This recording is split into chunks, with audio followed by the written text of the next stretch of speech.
अस्सलाम वालेकुम व्यूवर्स, कैसे हैं आप सब। उम्मीद करती हूँ खैरियत से होंगे। अच्छा, आज जो हम रेमेडी बनाने वाले हैं वो बालों के हवाले से है। पूरे पाकिस्तान में जिस तरह का मौसम चल रहा है तो बालों के इश्यूज़ बहुत ज़्यादा हैं।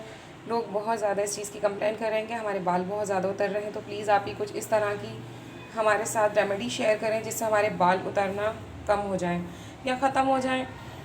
अच्छा, मैंने जो है ये रेमेडी ट्राई की है, अल्हम्दुलिल्लाह सिर्फ 2 से 3 दफ़ा इस्तेमाल करने से मेरे बाल जो है माशाल्लाह से वो बाल 50% जो है बाल उतरना कम हो गए हैं। आते हैं रेमेडी की तरफ। ठीक है, सबसे पहले जो हम ऑयल इस्तेमाल कर रहे हैं वो है खोपरे का तेल। दूसरा है ये जो ऑयल है ये है ज़ैतून का तेल और रोगन आरंडी। ठीक है, ठीक हो गया। तो हमने इन तीनों को जो है वो एक जान कर लेना है।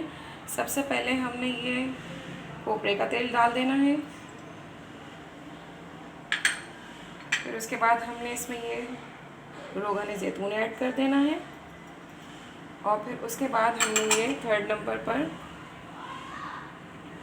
ये वाला तेल ये ऐड कर देना है। ठीक है, इतनी ही क्वांटिटी में तीनों तेल हमें बिल्कुल इक्वल लेने हैं, 2-2 चमचे। ठीक है, फिर इसको आपने अच्छी तरह से मिक्स कर लेना है और नीम गरम करके इसको आपने नीम गरम करना है और फिर अपने बालों में हल्के हाथ से मालिश करनी है। इससे इंशाल्लाह आपके बालों के जितने भी मसाइल हैं और जितने भी आपके बालों में प्रॉब्लम्स हैं, इंशाल्लाह वो सारी जो प्रॉब्लम्स हैं वो इन तेल से आपके बाल बिल्कुल ठीक हो जाएंगे। अपनी दुआओं में मुझे याद रखिएगा। अल्लाह हाफिज़।